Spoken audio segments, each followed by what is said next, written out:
Hello Facebookers, it's Steve Barrett here from PRWeek. We're just getting ready to record our weekly podcast. Got an amazing guest for you this week, Tina McCorkindale, CEO of the IPR. How you doing, Tina? I'm doing great. How are you, Steve? Good to have you here, all the way from Seattle. Thomas Moore. Hey. Have we done one together before? Yes, we have. Oh, sorry, it was that memorable. No, sorry. He's our senior reporter, star performer on the team. Thank you. And doing some great work for us. And we've got Alex and Mickey behind the dials doing their good stuff. And if you've got any comments, please leave them. Please try and keep it positive and clean. We know how snarky social can get, so let's try and keep it a snark-free zone.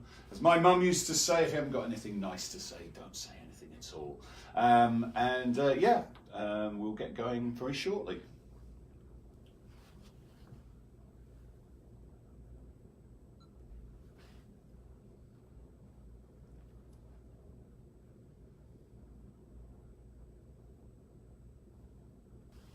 Hello and welcome to the PR Week, PRWeek's regular weekly roundup of everything that matters in the worlds of PR and communications.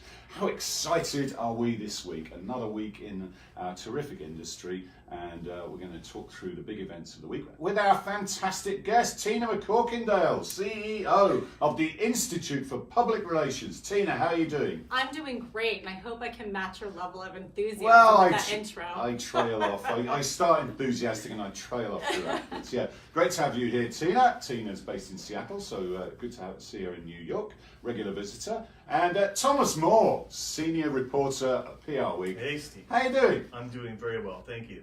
How's your week been? Great, busy. Just I thought that maybe things would slow down in PR as after the big push before the holidays, and it hasn't at all. Yeah, we think that, don't we? And then another week comes and there's loads to write about. Yeah, we Always. had a fantastic week last week with our awards, our 20th anniversary, our ringing the bell, the closing bell at the NASDAQ. Yeah. Very exciting. But we move on. Another week, lots more to talk about. We've got our own awards that we're up for tomorrow at the Neil Awards at luncheon. So fingers crossed for that. We're pleased to be shortlisted. And let's hope we win. But if we don't, everyone's a winner. Right. That's my philosophy. As well as talking to Tina, we're going to talk about our Brand Film Festival. We've released the films that are going to be shown at the gala screening in New York on May the 2nd. Terrific joint venture we do with Campaign, our sister title. Very sad news from the West Coast. Ryan Donovan, a well-known and well-respected PR pro over there, sadly passed away. We'll be talking about Ryan and reflecting on his career. Burson Conan Wolf, or as they are now known, BCW, they've done a little rebrand. It's about a year since they were brought together, and they brought out a new strapline. We'll find out what Thomas thinks of that.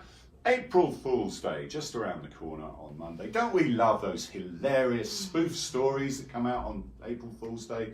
No, me neither. But anyway, we'll find out about any stunts or what people think of activities on that day. But let's start with you, Tina. Institute for PR, IPR, what is it? Tell us in a nutshell what's it all about. It's a trade body or a trade association? It has. So we were founded in 1956, so way before my time. And we were originally a branch of PRSA, and what they noticed in the 50s is that there was a lack of research in the profession. So they formed this group, and our focus is on research that matters to the profession. We're not a membership organization, so you can't necessarily join, but we're a true trustee-led organization. So our trustees are the CCOs or agency heads or the second in charge person, and they really drive. We have a fantastic board of trustees, and they really drive the research that we do with our commissions and centers of excellence, like measurement, behavioral insights, digital media, and measurement. So it's great.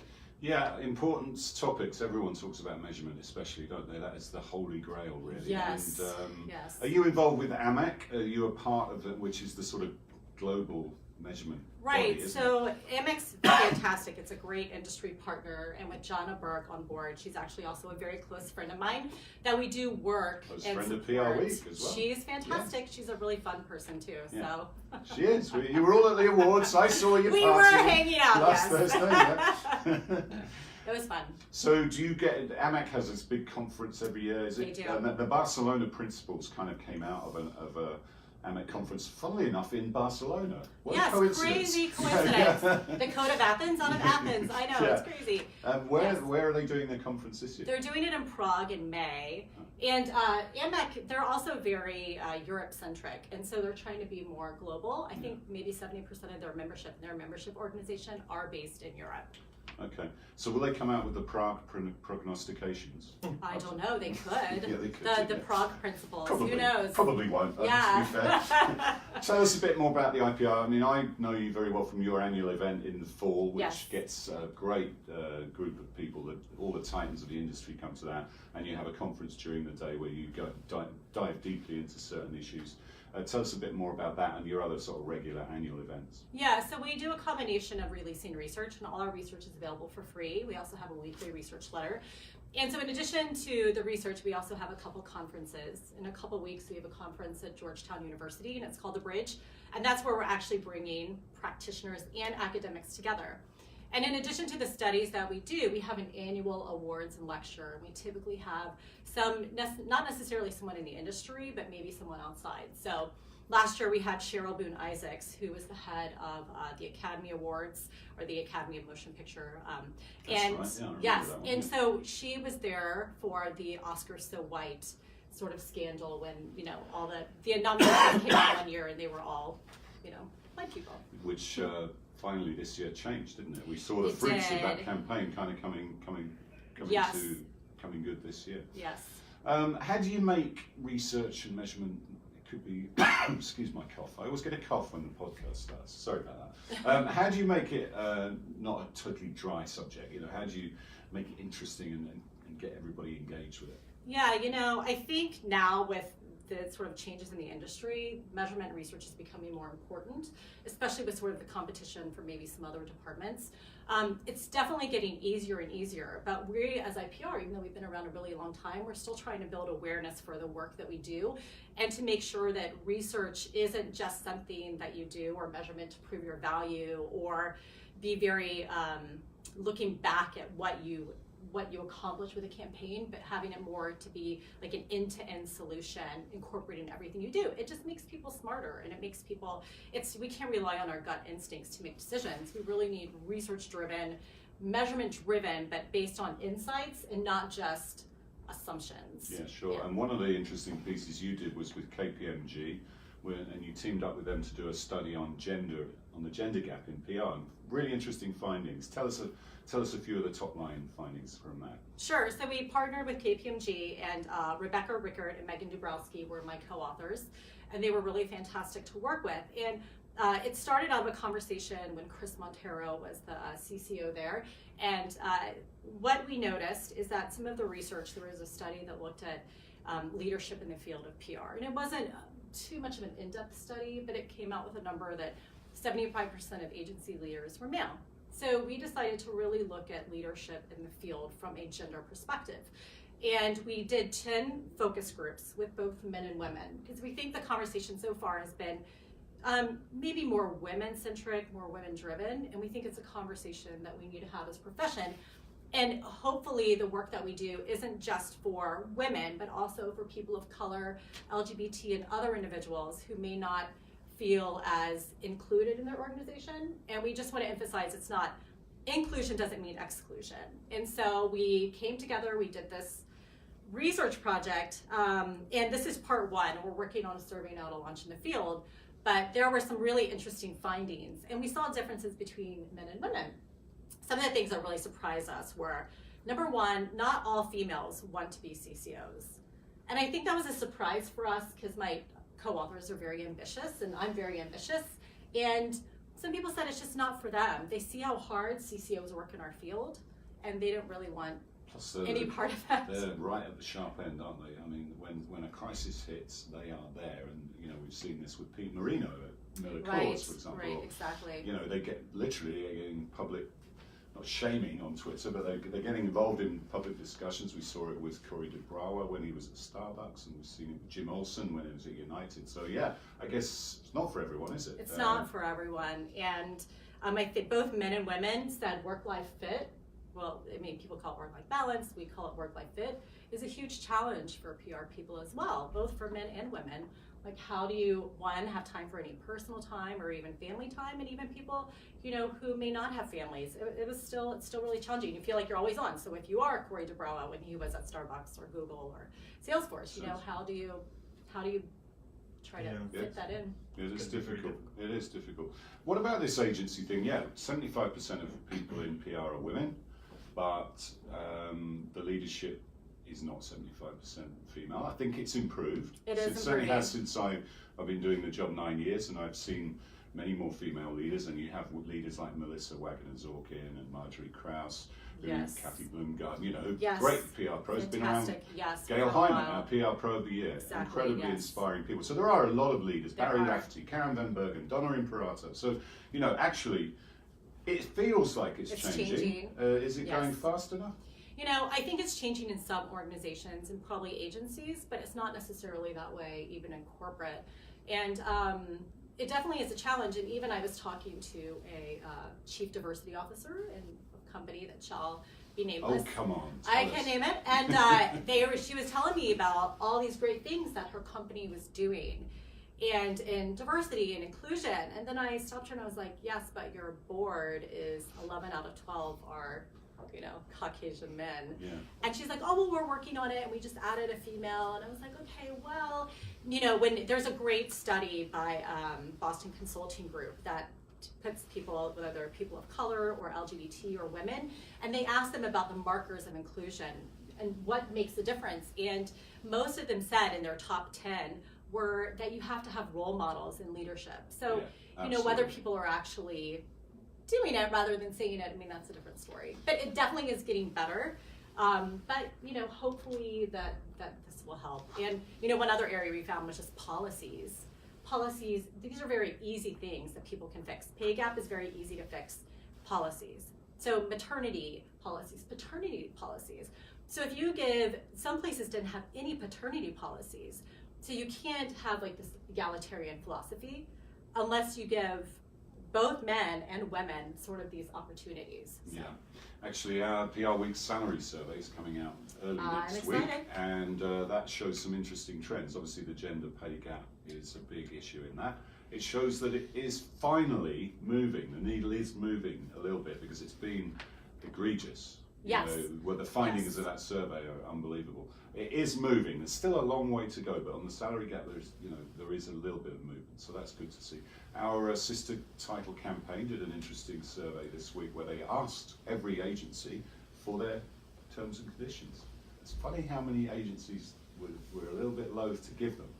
Yes, isn't that? That's one of the things. Like, if it really matters a lot to you, you should be very transparent, open. Yeah, exactly, right? Exactly. So yeah, it tells its own story. It right? really does. It classic really PR. does. If you're trying to be obfuscated, it usually means that it There's looks as though you're trying to hide something. Exactly. So yeah, interesting stuff. And the other title I work over at Medical Marketing and Media.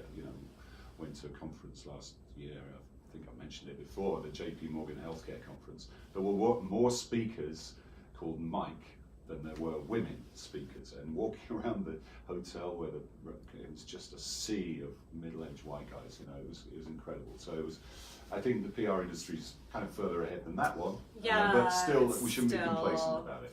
Yeah, sure. it's interesting because I pay attention to, I pay attention when I look at conferences. I count, and I just say, okay. And it's still surprising to me that you get some of these conferences where people are spouting how, we really care about diversity and inclusion as organizations or associations. And then you look at the roster and you say, okay, there's a huge difference in who you have speaking, So the two middle-aged white guys hosting this show, but anyway. Well, I don't think people are, honestly, I don't think people are trying to be malicious when they're excluding. I don't think maybe they're attuned to it or they recognize it, right? No.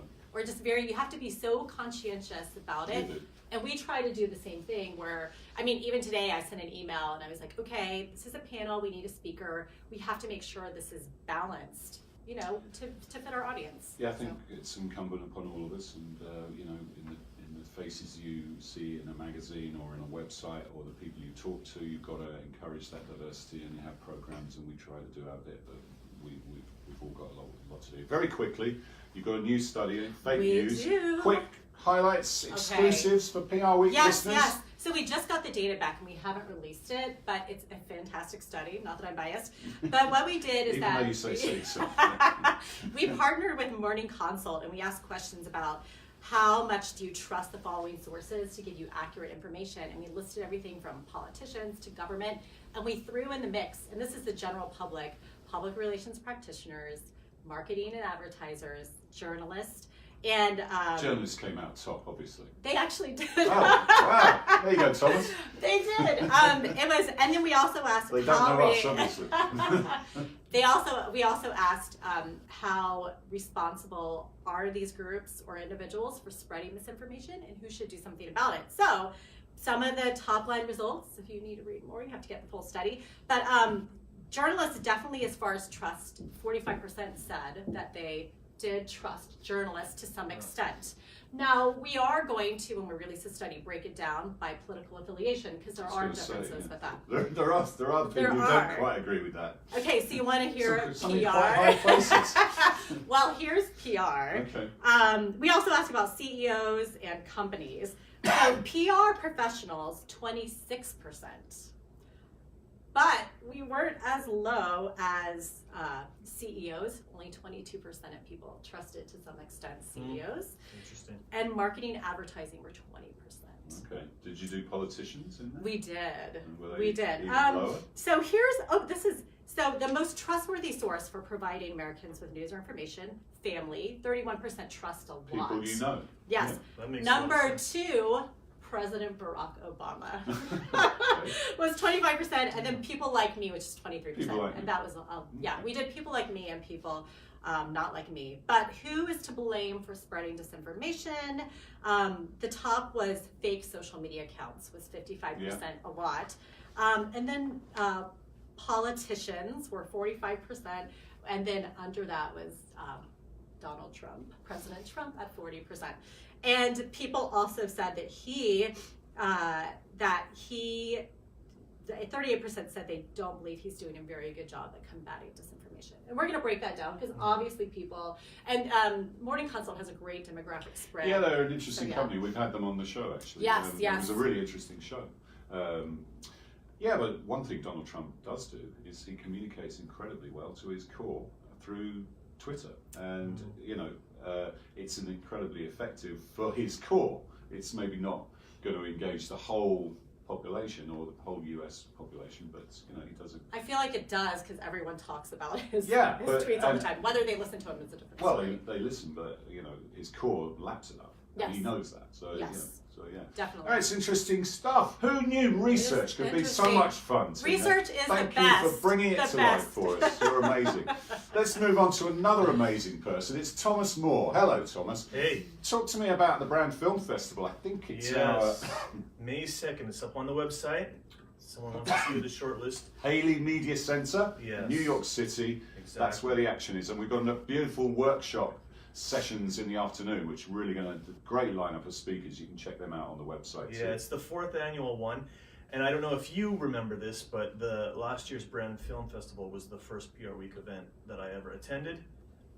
Did you enjoy it? I really did. I It was really fun, did wasn't like it. Yeah, I thought it was very interesting. I wasn't, before I came to the publication, as aware of the amount of talent and the thought that's going into these different endeavors. And one thing that strikes you when you pay attention to branded film is that it hasn't settled onto a format or a specific stylistic, sort of set of cliches. It's really open, and I think that's why you see so much creativity coming out in the festival. No, we've definitely seen the genre develop in those 4 years. At the start, a lot of them were really just ads. Just long ads, or here's the product shop. They've evolved quite a lot there, and a lot of them are cause related. Yeah, I think definitely. cause related issues do lend themselves well to that brand film, and I would quite like them to break out of that a bit. We saw the film with Armando Bo a couple of years ago. He made Birdman, and he did a great film for a mobile phone components company. It was a thriller. It's a proper plot. And then the BMW escape movies was just lots of car chases and explosions and all that good stuff. Yeah. So I'd like to see a bit more of that, but there were some great cause-related films. And there's a lot of real, I mean, if people aren't familiar with it, major brands and major agencies are involved in this effort. So I just pulled a few off of our article. I mean, it includes Hilton, Walmart, NASA. NASA is involved in it. Yeah.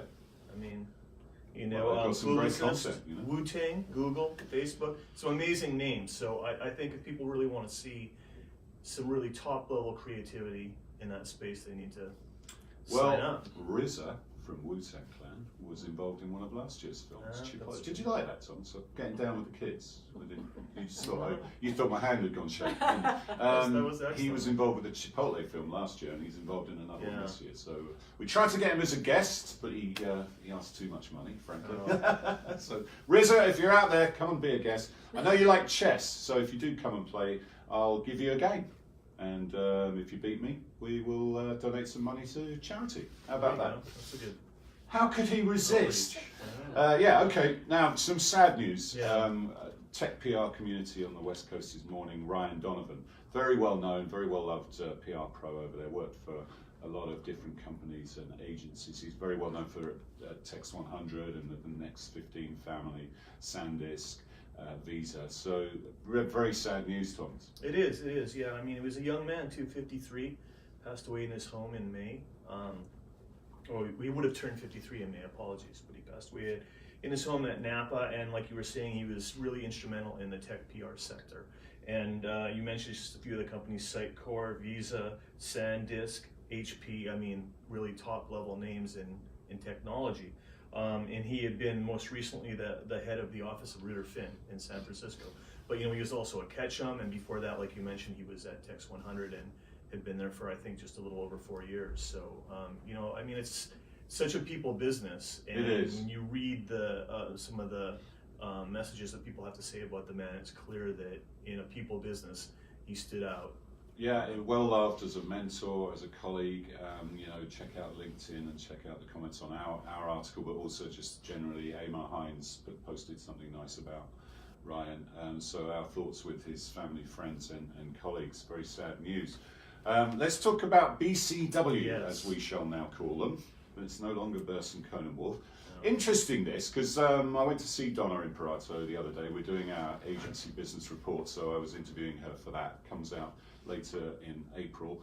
And she was talking about how they've come up with a new strap line, basically. Yeah. And the process they went through for doing it was to get every agency strap line and put it up on a sort of whiteboard. And look at them all. Yeah, and she couldn't tell the difference between them, right? Yeah. It's, there was integrated marketing communications.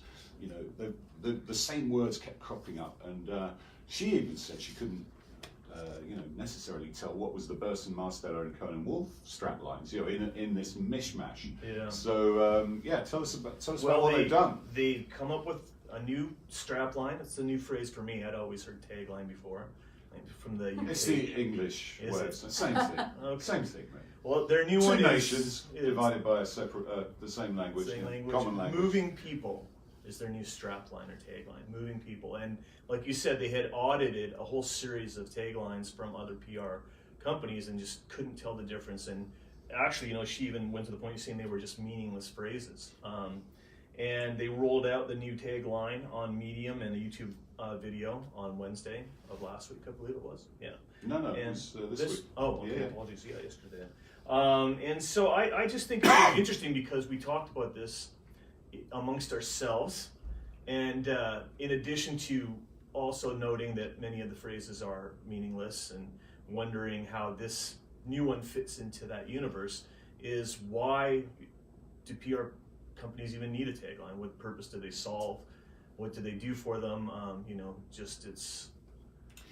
Yeah, I mean, most companies have a mission statement or a tagline or something like that. I think one of the things Donna said was that most of them were inward-facing, i.e. they were talking about the agency, whereas she wanted something that talked more about the clients and what they were trying to do, i.e. everything they do is about moving people. Yeah. So trying to change behavior, trying to make someone purchase something, moving her own staffers, right, exactly. to produce the goods, etc., etc. So it was interesting conversation. Of course, at the end of the day, tagline's a tagline. It comes down to the people and the services, doesn't it? I suppose if it motivates the employees and it keeps it front of mind what they need to do, because, you know, from personal experience in my professional life, I've noticed it in large organizations, you really do get focused on the process inside the company and what you're doing, and you always forget that you're actually there to serve somebody else, and it's hard to keep that in mind sometimes when you're caught up in the daily struggle. For sure, and let's not forget that they've just brought together two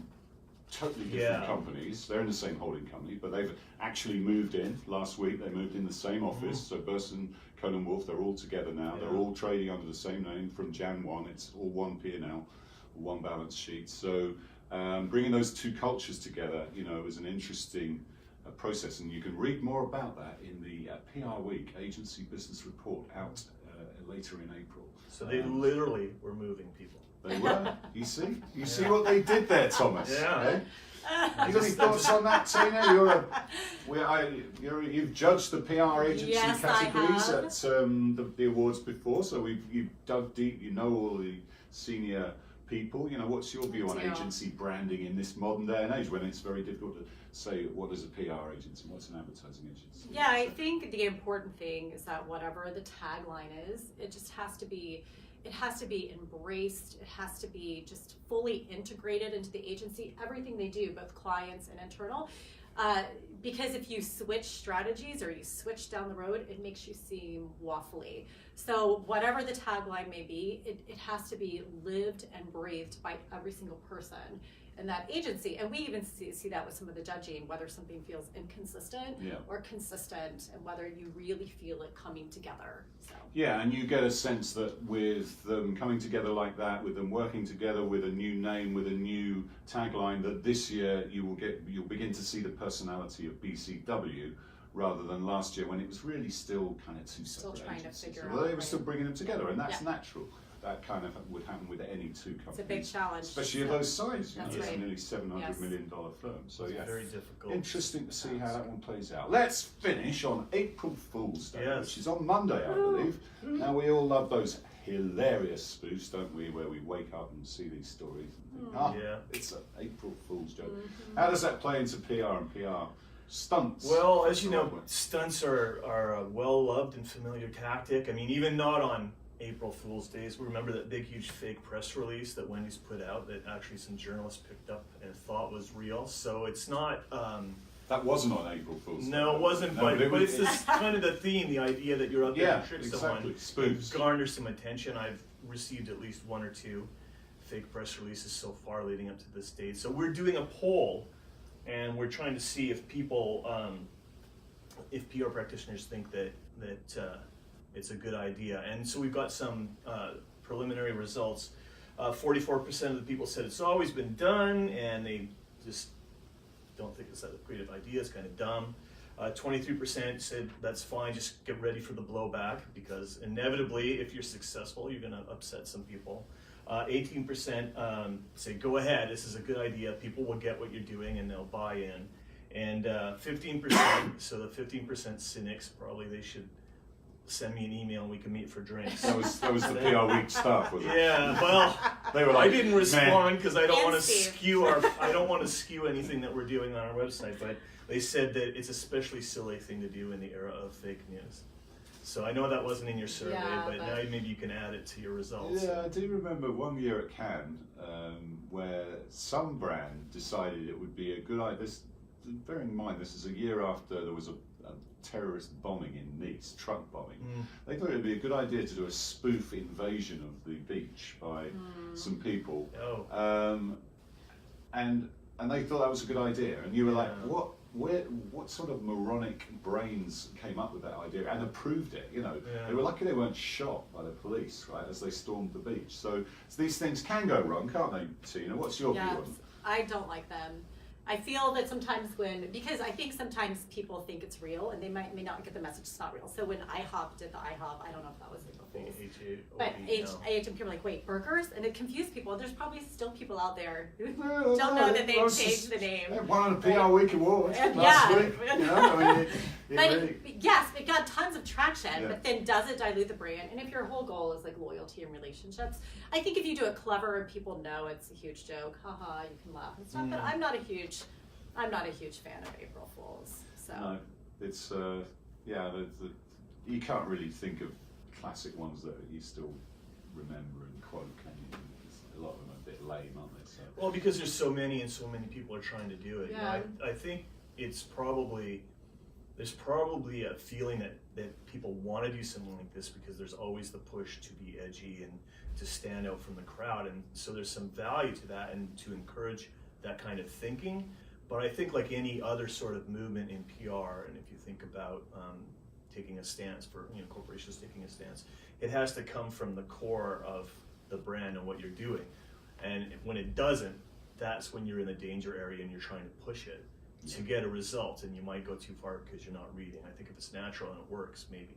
some brands can do it, Yeah. and some brands absolutely That's cannot true. do it. That's very So, true. It's got to be on brand. Yes. I mean, I think the day is almost tainted. You know, when someone says, "Oh, we're launching it on April Yeah. 1st," I'm like, "Are you sure? I mean, why don't you leave No, it I another will day?" You know. believe you. Yeah. You know. So, although we're launching our April content on April 1st, I believe, and that's all top notch. And it's all real. Like Yeah. serious, 100% real stuff. real. You always The wonder good stuff. when you see that date. You always wonder. I know. Got our content guns out.